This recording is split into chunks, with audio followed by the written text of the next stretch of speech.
ரோகிணியோட பித்தலாட்டம் ஒவ்வொன்றா தெரிய வந்து இங்க விஜயாவே ரோகிணியை கழுத்து பிடிச்சி வெளியே தள்ளணும்னு நீங்க ஆசைப்பட்டீங்கன்னா இந்த வீடியோக்கு ஒரு லைக் பண்ணுங்க. வாங்க வீடியோக்குள்ள போலாம். இங்க மீனாவோட தம்பி சத்யா மூலயமா இங்க மீனாவுக்கு பெரிய மண்டபத்துல பூ டெக்கரேஷன் ஆர்டர் கிடைச்சதுல மீனா ரொம்ப சந்தோஷத்துல இருக்காங்க.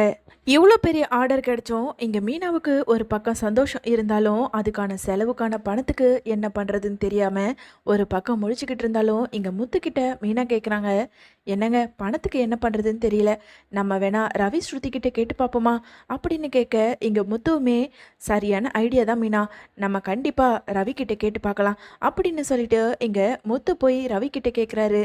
ஆனாலும் ரவி இங்க பணம் இல்லைன்னு சொல்லவும் மனசு வராம, டே முத்து, நீ கேட்டு நான் இல்லைன்னு சொல்லுவேனாடா? என்னோட குடும்ப பிரச்சனையே நீ தான் தீர்த்து வச்சிருக்க. அப்படி இருக்கும்போது நீ என்னோட அண்ணன், உனக்காக நான் பணத்தை கொடுப்பேன்டா. என்னமோ மூணாவது ஆள் மாதிரி வந்து பணத்தை கேட்குற.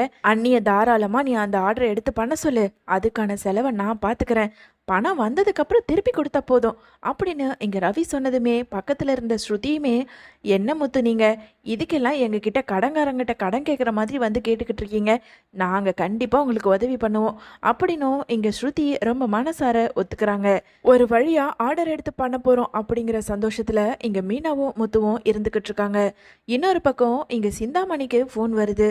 இந்த மாதிரி பெரிய மண்டபத்தில் அந்த மீனா தான் ஆர்டர் எடுத்திருக்கு, அதுவும் முழு ஆர்டரையும் அந்த மீனா கிட்டேயே கொடுத்துருக்காங்க அப்படின்னு இங்கே சிந்தாமணிக்கு தெரிய வர இங்கே சிந்தாமணிக்கு என்ன பண்ணுறதுன்னு தெரியாமல் ஒரு வழியாக இங்கே விஜயாவோட ஞாபகம் வந்து இங்கே டான்ஸ் கிளாஸுக்கு வர மாதிரி இங்கே விஜயாவையும் வந்து ஏற்றி விடுறாங்க.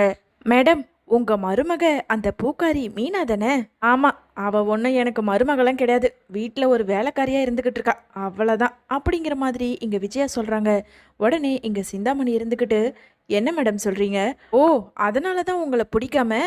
என் மாமியார் ரொம்ப திமிர் பிடிச்சவங்க, அவங்களோட கொட்டத்தை அடக்கிறதுக்காக தான் நான் வேலைக்கு போறேன் அப்படி இப்படின்னு உங்களை பத்தி சொல்லியிருக்காங்களா அப்படிங்கிற மாதிரி இங்க சிந்தாமணி சொன்னதை கேட்டதும் ஈஸ்வரிக்கு இங்க மீனா மேல பயங்கர கோபம் வந்து, என்ன சொல்றீங்க மேடம்?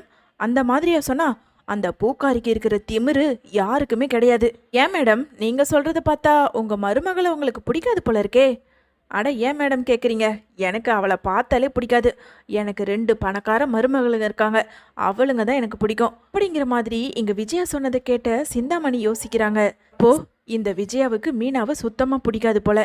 கண்டிப்பா இந்த விஜயாவை வச்சே அந்த மீனா எப்படி அந்த மண்டப பூ டெக்கரேஷனை முடிக்கிறான்னு நானும் பார்த்துட்றேன். மேடம், நான் ஒன்று சொல்லட்டுமா? எனக்கு கூட அந்த மீனாவை பார்த்தாலே பிடிக்கல. அது ஏன் எதுக்குன்னெலாம் தெரியல. என்னோட பிஸ்னஸில் வந்து வந்து தலையிட்டுக்கிட்டே இருக்கா. எனக்கு அந்த மீனாவால் நிறைய லாஸ் ஆகிக்கிட்டே இருக்கு மேடம் அப்படிங்கிற மாதிரி இங்கே சிந்தாமணி சொன்னதும், அப்படியா மேடம், அவளுக்கு அடுத்தவங்க தொழிலை கெடுக்கிறது தான் வேலையாக போச்சு. விஜயா மேடம், நான் ஒன்று சொல்கிறேன், அதை நீங்கள் செஞ்சீங்கன்னா உங்களுக்கு நான் நிறைய பணம் தரேன் அப்படிங்கிற மாதிரி இங்கே சிந்தாமணி கேட்டதும், என்ன சொல்கிறீங்க மேடம், பணம் கொடுக்குறீங்களா? ஆமாம் மேடம், நான் எடுக்க வேண்டிய அந்த பூ டெக்கரேஷன் ஆர்டரை உங்கள் மருமக மீனா எடுத்திருக்கா. அந்த ஆர்டரை மட்டும் அந்த மீனா செய்ய விடாமல் நீங்கள் தடுத்தீங்கன்னா உங்களுக்கான பணத்தை நான் கொடுக்குறேன்.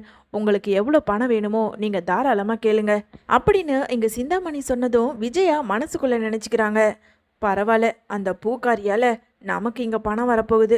இவங்க சொல்கிற மாதிரியே அந்த பூக்காரி அங்கே போய் அந்த பூ டெக்கரேஷனை பண்ண விடாமல் பண்ணிட்டோன்னா அதுக்கப்புறம் நமக்கு தேவையான பணத்தை இவங்க கிட்டேருந்து வாங்கிக்கலாம். சரிங்க மேடம், அவள் என் வீட்டில் தான் இருக்கா, அவளை நான் பார்த்துக்கிறேன். அவள் அந்த பூ டெக்கரேஷன் பண்ணுறதுக்கெலாம் போக விட மாட்டேன். என்னால் முடிஞ்சதை நான் பார்த்துக்கிறேன். நீங்கள் பணம் மட்டும் கொஞ்சம் பார்த்து கொடுத்தா போதும் மேடம் அப்படின்னு இங்கே விஜயாவும் சொல்ல, சரிங்க, நீங்கள் சொல்கிறத நான் நம்புகிறேன், அதுக்கான முன் பணம் இந்தாங்க அப்படின்னு சொல்லிட்டு இங்கே சிந்தாமணியும் பணத்தை எடுத்து இங்கே விஜயா கிட்ட நீட்ட அதை வாங்கிக்கிட்ட விஜயா, நீங்கள் போங்க மேடம், நாளைக்கு நடக்கிறத மட்டும் பாருங்கள், கண்டிப்பாக அந்த மீனா அந்த ஆர்டரை பண்ணவே மாட்டா, அதை தடுத்து நிறுத்த வேண்டியது என் பொறுப்பு அப்படிங்கிற மாதிரி இங்கே விஜயாவும் சொல்கிறாங்க. இதையெல்லாம் பார்த்துக்கிட்டு இருந்த இங்கே பார்வதி கேட்குறாங்க, என்ன விஜயா, நீ இவ்வளோ கீழ்த்தரமாக நடப்பேன்னு நான் நினச்சி கூட பார்க்கல. உன்னையெல்லாம் என் ஃப்ரெண்டுன்னு நினச்சி பார்க்கவே ரொம்ப கேவலமாக இருக்குது. சொந்த மருமக மீனா, அவளோட பிஸ்னஸை நீ கெடுக்கணும்னு பார்க்குற. அவள் இப்போ தான் ஏதோ சின்ன சின்ன ஆர்டரை எடுத்து இப்போ தான் பெரிய ஆர்டராக பிடிச்சிருக்கா. அவள் ரொம்ப நல்லவ வேற, இப்போ தான் அவள் வாழ்க்கையில் முன்னேறி வந்துக்கிட்டு இருக்கா. அது உனக்கு பொறுக்கலையா? எதுக்காக விஜயா இப்படி பண்ணிக்கிட்டு இருக்க அப்படின்னு இங்கே பார்வதி சொன்னதை கேட்டதும் இங்கே விஜயா இருந்துக்கிட்டு, ஏய் பார்வதி, நீ பேசாம அமைதியா இரு. நீ எனக்கு ஃப்ரெண்டா இல்ல அந்த பூக்காரிக்கு ஃப்ரெண்டா? அந்த சிந்தாமணி சொன்னதை கேட்டல, என்னை பத்தி எவ்வளவு கேவலமா சொல்லி வச்சிருக்கா. அவளுக்கு இருக்கு வீட்டுக்கு போய். இதுக்காக நீ அவளை போய் திட்டு ஏதாவது பண்ணு. அவளோட பிசினஸை கெடுக்கிறதுக்காக நீ பணம் வாங்கி வச்சிருக்க. ஏற்கனவே மீனா தம்பியோட கேஸ் விஷயத்துல நீ 2 லட்ச ரூபாய் வாங்கின விஷயம் தெரிஞ்சு அண்ணாமலை பண்ணதை நீ பார்த்தல. அப்படி இருந்தும் நீ இப்போ மீனாவோட பிசினஸை கெடுக்கிறதுக்காக பணத்தை வாங்கி வச்சிருக்க. இதெல்லாம் ரொம்ப தப்பு விஜயா அப்படின்னு இங்க பார்வதி சொல்ல, இங்க பாரு பார்வதி, பேசாம உன் வேலையை பாரு. எனக்கு அவளை பழி வாங்கறதுக்கு இதுதான் நல்ல சான்ஸ். எனக்கு அவளை பழி வாங்கின மாதிரியும் ஆச்சு, கையோட பணம் வந்த மாதிரியும் ஆச்சு. நீ இந்த விஷயத்த வெளியே சொல்லாம இருந்தா அதுவே போதும். இந்த பணத்தை நீயே வச்சுக்கோ, நான் எப்போ தேவைப்படுதோ அப்போ வந்து கேட்டு வாங்கிக்கிறேன் அப்படின்னு சொல்லிட்டு இங்க நேரா வீட்டுக்கு வராங்க. இங்க மறுநாள் எப்பவும் போல இங்க முத்து இருந்துக்கிட்டு, மீனா சீக்கிரம் கிளம்பு, எல்லாத்தையும் எடுத்து வச்சுட்டல, இந்த ஆர்டரை நீ நல்லபடியாக சக்ஸஸ்ஃபுல்லாக முடிச்சிடு. இதை மட்டும் முடிச்சிட்டனா உனக்கு நிறைய பணம் கிடைக்கிறது மட்டும் இல்லாமல் இது மூலயமா உனக்கு நிறைய ஆர்டரும் கிடைக்கும். நல்லபடியாக செஞ்சு முடி, வா நான் போகிற வழியில் உன்னை விட்டுட்டு போயிடுறேன் அப்படின்னு இங்கே முத்து சொல்ல, உடனே மீனா இருந்துக்கிட்டு, இல்லைங்க வீட்டில் கொஞ்சம் வேலை இருக்குது, நான் அதெல்லாம் முடிச்சுட்டு நான் கிளம்புறேன். நீங்கள் சவாரிக்கு டைம் ஆயிடுச்சுன்னு சொன்னீங்களே, நீங்கள் கிளம்புங்க அப்படின்னு இங்கே முத்துக்கிட்ட சொல்ல, முத்துவுமே இங்கே சவாரிக்கு கிளம்புறாரு. இங்கே எல்லா வேலையை முடிச்சுட்டு மீனா அவசரமா எல்லாத்தையும் எடுத்து வச்சுக்கிட்டு கிளம்புற நேரம் இதை பார்த்துக்கிட்டு இருந்த விஜயா இங்க ரூமுள்ள இருந்துக்கிட்டு, என்னை பத்தி அந்த சிந்தாமணி கிட்ட அவ்வளோ கேவலமா பேசிட்டு நீ என்னன்னா அந்த பூ டெக்கரேஷனை அவ்வளோ ஈஸியா முடிச்சிருவியா, இப்போ உன்னை என்ன பண்றேன்னு பாரு அப்படின்னு இங்க விஜயா யோசிச்சுக்கிட்டு, ஏ மீனா மீனா இங்க வா அப்படின்னு கூப்பிட்டுக்கிட்டு இருக்க. இங்க மீனா ஓடி வந்து, என்ன அத்தை சொல்லுங்க. இல்லை, எனக்கு கொஞ்சம் கை கால்லாம் வலிக்கிற மாதிரி இருக்குது, கொஞ்சம் நீ சுடு தண்ணி போட்டு ஒத்தனை கொடுத்தனா நல்லாயிருக்கும். சரிங்க அத்தை, இதை எடுத்துகிட்டு வரேன் அப்படின்னு சொன்ன மீனா இங்கே சுடு தண்ணி எடுத்துகிட்டு வந்து விஜயாவுக்கு ஒத்தனமும் கொடுத்து முடிக்கிறாங்க. இங்கே பாரு, எனக்கு தலை வலிக்குது, ஜுரம் வர மாதிரி இருக்குது, கொஞ்சம் ஏதாவது கஷாயம் கிடைக்குமா அப்படின்னு இங்கே மறுபடியுமே விஜயா மேலே மேலே வேலை வாங்கிட்டு இருக்க. இங்கே மீனாவுமே விஜயா சொல்கிற எல்லா வேலையும் செய்துக்கிட்டு இருக்காங்க. இன்னொரு பக்கம் இங்கே மீனாவுக்கோ இப்படி அத்தையை உடம்பு முடியாமல் நம்மளால் விட்டுட்டும் போக முடியல. இவங்களும் மேலே மேலே எதையாவது கேட்டுக்கிட்டே இருக்காங்க. அங்கே கல்யாண ஆர்டரும் நம்ம பண்ணணும், டைம் வேறு ஆயிட்டுருக்கு, இப்போ என்ன தான் பண்ணுறதுனே தெரியலையே அப்படின்னு இங்கே மீனா யோசிச்சுக்கிட்டு இருக்கும்போது அந்த நேரம் சரி, கூட வேலை செய்கிற அந்த அக்கா கண்டிப்பாக வந்திருப்பாங்க, அவங்களுக்கு ஃபோன் பண்ணி இதை பண்ண சொல்லுவோம் அப்படின்னு சொல்லிட்டு ஒரு பக்கம் இங்கே ஃபோனை எடுத்து அங்கே மண்டபத்தில் ஆக வேண்டிய வேலை எல்லாத்தையுமே இங்கே மீனா ஒத்தாளாக இருந்து ஃபோனில் சொல்ல அங்கே இருந்த எல்லாருமே நல்லபடியாக அந்த டெக்கரேஷனையும் பண்ணி முடிக்கிறாங்க. இன்னொரு பக்கம் இங்கே விஜயா யோசிக்கிறாங்க, பரவாயில்ல நேரம் ஆயிடுச்சு, இதுக்கப்புறம் அவளை அனுப்புனாலும் அங்கே போனாலும் நேரம் ஆக தான் போகுது. சரி மீனா, எனக்கு போதும், நீ இப்போதைக்கு கிளம்பு அப்படின்னு சொல்ல, இல்லை அத்தை எனக்கு வேலை முடிஞ்சிருச்சு, நான் இங்கவே இருந்துக்கிறேன் அப்படின்னு இங்கே மீனா சொன்னதை கேட்டதுமே விஜயாவுக்கு ஒரே குழப்பமா இருக்கு. என்ன மீனா, ஏதோ மண்டபத்தில் பூ டெக்கரேஷன் ஆர்டர்லாம் இருக்குன்னு சொன்னேன், இப்போ என்ன கிளம்பாமல் இருக்க?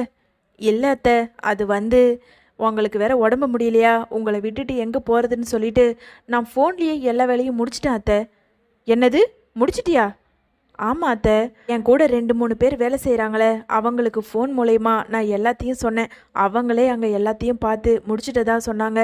டெக்கரேஷனும் ரொம்ப நல்லா இருக்கான், பணம் கூடி சீக்கிரமாக கொடுத்துட்றேன்னு சொல்லிட்டாங்க அப்படின்னு இங்கே மீனா சொன்னதை கேட்டதுமே விஜயாவுக்குமே ரொம்ப அதிர்ச்சி ஆகுது. என்ன இவ நம்ம போக விடாமல் தடுத்தா கடைசியில் சாமர்த்தியமாக வீட்டில் இருந்து எல்லா வேலையும் முடிச்சிட்ருக்காளே. இன்னொரு பக்கம் இங்கே முத்து வீட்டுக்கு வராரு. மீனாவை பார்த்ததும், என்ன மீனா, நீ ஆர்டர் இருக்குன்னு சொன்ன, போகாமல் என்ன இன்னும் வீட்லேயே இருந்துக்கிட்டு இருக்க, போனியா இல்லையா? அது இல்லைங்க, கிளம்புற நேரத்துக்கு அத்தைக்கு உடம்பு முடியலன்னு சொன்னாங்க, அதனால அத்தையையும் பார்த்துக்கிட்டு ஃபோன்லேயே அந்த வேலையை நான் நல்லபடியாக முடிச்சிட்டேங்க. அக்காவும் அந்த பணத்தை வாங்கிட்டாங்க. அந்த டெக்கரேஷனுக்கான ஆர்டருக்கு நம்மளுக்கு லாபம் மட்டும் 1 லட்ச ரூபாய் கிடச்சிருக்கு. இன்னும் கொஞ்ச நேரத்தில் அந்த அக்கா வந்துடுவாங்க அப்படின்னு இங்கே மீனா பேசிக்கிட்டு இருக்க அந்த நேரம் இங்கே வேலை செஞ்ச அந்த அக்காவும் உள்ளே வராங்க. மீனா, நீ சொன்னதில் நாங்கள் எல்லாரும் பக்காவாக முடிச்சிட்டோம். அந்த டெக்கரேஷன் எவ்வளோ சூப்பராக இருந்தது தெரியுமா? அது மட்டும் இல்லை மீனா, அங்கே வந்தவங்க எல்லாருமே யார் இந்த டிசைனை பிளான் பண்ணுதுன்னெலாம் கேட்டாங்க. நிறைய பேர் உன்னோட நம்பரும் வாங்கிட்டு போயிருக்காங்க.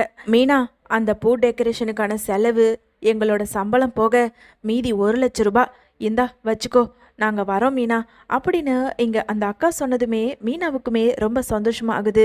உடனே முத்து இருந்துக்கிட்டு, பரவாயில்லையே மீனா, இவ்வளோ பெரிய ஆர்டரை வீட்டில இருந்தே முடிச்சிட்டியே. உன்னை நினைக்கும் போது எனக்கு ரொம்ப பெருமையாக இருக்குது. இல்லை பேர் உன்னை கவுக்கிறதுக்காக கூட உடம்பு முடியலன்னு சொல்லியிருப்பாங்க மீனா. இப்போ அவங்க மூக்கு மேலே விரல வைக்கிற மாதிரி நீ சாதிச்சிட்ட மீனா. நமக்கான பணம் 1,00,000 ரூபாய். இங்கே பாரு, இது வெறும் 1,00,000 ரூபாய் தான். இன்னும் நிறைய ஆர்டர், இது மாதிரி பெரிய பெரிய ஆர்டர் கண்டிப்பாக உனக்கு வரதான் போகுது. நீ மேலே மேலே சாதிக்க தான் போகிற. அதையெல்லாம் பார்த்துட்டு எல்லாரும் வயிறு எரிய தான் போகிறாங்க அப்படின்னு இங்கே முத்துவும் பெருமையாகவே பேசிக்கிட்டு இருக்காங்க. இந்த சந்தோஷத்தை கொண்டாடுறதுக்காக இங்கே முத்துவும் மீனாவும் ஸ்வீட் வாங்கி எடுத்துகிட்டு வந்து வீட்லேயும் கொடுக்குறாங்க. இன்னொரு பக்கம் இங்கே மீனா ஸ்வீட் எடுத்துக்கிட்டு இங்கே பார்வதி வீட்டுக்கும் போகிறாங்க. இங்கே பார்வதி கிட்ட ஸ்வீட் கொடுத்ததும் இங்கே பார்வதி இருந்துக்கிட்டு, என்ன மீனா, உன்னை பார்த்தா ரொம்ப சந்தோஷமா இருக்க மாதிரி இருக்கு அப்படின்னு எங்க பார்வதி விசாரிக்க, ஆண்டி, நான் ஒரு பூ டெக்கரேஷன் மண்டபத்தில் எடுத்திருந்தேன். அதை நல்லபடியாக முடித்தேன். எனக்கு நல்ல லாபம் கிடைச்சிருக்கு. அதனால தான் உங்களை மறக்க முடியுமா, ஸ்வீட் கொடுத்துட்டு போகலான்னு வந்தேன். எடுத்துக்கோங்க ஆண்டி அப்படின்னு இங்கே மீனா ரொம்ப சந்தோஷத்தோட ஸ்வீட் கொடுக்க, இதையெல்லாம் பார்த்து இங்கே பார்வதி இருந்துக்கிட்டு, பரவாயில்லையே மீனா, உங்கள் அத்தை உன்னோட பூ ஆர்டரை கெடுக்கணும்னு நினச்சோம், நீ நல்லபடியாக முடிச்சிட்டியே அப்படின்னு இங்கே தெரியாதனமாக வாயையும் விட்டுடுறாங்க. என்ன ஆண்டி சொல்கிறீங்க? அத்தை என்னோட பூ ஆர்டரை கெடுக்கிறதுக்காக பார்த்தாங்களா? எனக்கு ஒன்றும் புரியலை, சொல்லுங்க அப்படின்னு இங்கே மீனா கேட்க, ஐயோ மீனா, அதெல்லாம் ஒன்றும் இல்லை. அது வந்து மீனா, உன்னை என் பொண்ணா நினச்சி தான் உங்ககிட்ட சொல்ல போகிறேன். இந்த விஷயத்த நீ விஜயா கிட்ட எதுவும் சொல்லிக்காத அப்படின்னு இங்கே பார்வதி சொல்லிட்டு எல்லா உண்மையும் சொல்ல ஆரம்பிக்கிறாங்க. சிந்தாமணின்னு ஒரு பொம்பளை இங்கே டான்ஸு கற்றுக்க வருது. அப்போ அந்த சிந்தாமணி தான் உன்னை பற்றி இல்லாததெல்லாம் சொல்லி ஏதோ கல்யாண மண்டபத்தில் பூ டெக்கரேஷன் ஆர்டர் எடுத்துருக்கிறதாவும் அதை கெடுத்து விட்டா நான் பணம் கொடுக்கறதாவும் சொல்லி பணத்தை கொடுத்துட்டு போயிருக்கு அந்த சிந்தாமணி. உங்கள் அத்தையும் அந்த பணத்தை வாங்கி வச்சுக்கிட்டு உன்னோட ஆர்டரையும் கெடுக்க பார்த்தாங்க. பரவாயில்ல, நீ எப்படியோ நல்லபடியாக முடிச்ச. அதை எனக்கு கேட்கும்போதே ரொம்ப சந்தோஷமாக இருக்குது அப்படின்னு எங்கள் பார்வதி சொன்னதை கேட்டதுமே மீனாவுக்குமே ரொம்ப அதிர்ச்சி ஆகுது. ஓ, அதனால தான் அத்தை என்னை போக விடாமல் உடம்பு முடியலன்னு சொல்லிட்டு என்னை கால் அமைக்கி விடு, கஷாயம் வச்சு கொடு, சுடு தண்ணி வச்சு கொடுன்னு என்னை வேலை வாங்கினாங்களா? எதுக்காக ஆண்டி இப்படி இருக்காங்க? நான் வளரணும், எப்படியாவது மொட்டை மாடியில் ஒரு ரூம் போடணும்னு எவ்வளோ கனவோட லட்சியத்தோடு நோக்கி போய்கிட்டு இருக்கேன். என்னோட வாழ்க்கையில் விளையாடணும்னு எப்படி தான் அவங்களுக்கு மனசு வருதுன்னு தெரியல. நானும் எவ்வளவோ சொல்லி பார்த்துட்டேன் மீனா, உங்கள் அத்தை கேட்குறதாவே இல்லை. இல்லை ஆண்டி, இதை நான் சும்மா விட போகிறதே இல்லை. இதை நான் இப்படியே விட்டேனா அந்த சிந்தாமணியும் அத்தையும் சேர்ந்து கண்டிப்பாக என்னை வளர விட மாட்டாங்க. நான் அந்த சிந்தாமணியை சும்மா விட போகிறதில்ல அப்படின்னு சொல்லிட்டு இங்கே மீனா கிளம்பி வெளியே வந்துக்கிட்டு இருக்கும்போது அந்த நேரம் இங்கே விஜயாவும் சிந்தாமணியும் வழியில் நின்று பேசிக்கிட்டு இருக்காங்க. இங்கே சிந்தாமணி வந்துட்டு விஜயா கிட்ட கேட்குறாங்க, என்ன விஜயா மேடம், நான் பணம் கொடுத்தோம், நீங்கள் கடைசியில் அந்த மீனாவை அந்த பூ டெக்கரேஷனை பண்ண விட்டுருக்கீங்க. இல்லை மேடம், நான் எவ்வளவோ தடுத்து பார்த்தேன். கடைசியில் அவள் வீட்டில் இருந்தே ஃபோன் மூலயமா அந்த வேலையை முடிச்சிருக்கா. என்னால் என்ன பண்ண முடியும்? நான் முடிஞ்ச வரைக்கும் அவளை தடுத்து தான் பார்த்தேன். இல்லை போங்க மேடம், உங்களை நம்பி ஒரு வேலையை செய்ய சொன்னால் கடைசியில் நீங்கள் அப்படியே கவுத்துட்டீங்க. நான் உங்களுக்கு கொடுத்த பணத்தை என்கிட்ட கொடுத்துருங்க அப்படின்னு இங்கே சிந்தாமணி கேட்க, அந்த பணத்தையும் எடுத்து இங்கே விஜயா அழுதுகிட்டே அந்த பணத்தையும் சிந்தாமணி கிட்ட கொடுக்குறாங்க. இவங்க 2 பேர் பேசிக்கிட்டு இருந்ததை கேட்ட மீனா வேக வேகமாக கோவத்தோட விஜயா கிட்ட வந்து, அத்தை, நீங்கள் ஏன் அத்தை இப்படி இருக்கீங்க? என்னோட வாழ்க்கையை கெடுக்கணும்னு இந்த சிந்தாமணி உங்கள் கூட சேர்ந்து ஒரு திட்டம் போட்டிருக்காங்க. அதுக்கு நீங்களும் உடந்தையா இருக்கீங்க.